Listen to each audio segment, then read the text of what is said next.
ప్లేస్లో ఉన్నారు, ప్లేస్ అయితే మారలేదు. అది చాలా బాధ కలిగించింది వాళ్ళకి. 10వ ప్లేస్లోనే ఉన్నారు, ఒక్క ప్లేస్ కూడా పైకి ఎగబాగలేకపోయారు. కానీ ఈరోజు గెలిచిన మ్యాచ్ తోటి అయితే అది కూడా భారీ విజయం వచ్చింది. రన్ రేట్ కూడా చాలా ఇంప్రూవ్ అయింది కాబట్టి డైరెక్ట్గా 7వ ప్లేస్కి అయితే వెళ్ళిపోయారు. 10వ ప్లేస్ నుంచి డైరెక్ట్గా 3 ప్లేస్లు ఎగబాకి 7వ ప్లేస్కి అయితే వాళ్ళు వెళ్ళిపోవడం చూసాం.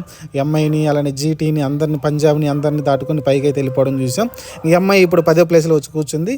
ఇది మరి ప్రస్తుతానికి 3 వరుస విజయాలతో అయితే ఆల్రెడీ జరిగింది. ఇప్పటి నుంచి కూడా ట్రై చేస్తే 14 పాయింట్లు వస్తే ఎక్కువ రావు, కానీ ట్రై చేయాలి వాళ్ళు. మరి పైన ఉన్న ఎస్ఆర్హెచ్, డిసి, సిఎస్కి వాళ్ళందరూ ఓడిపోవాలని కోరుకోవాలి.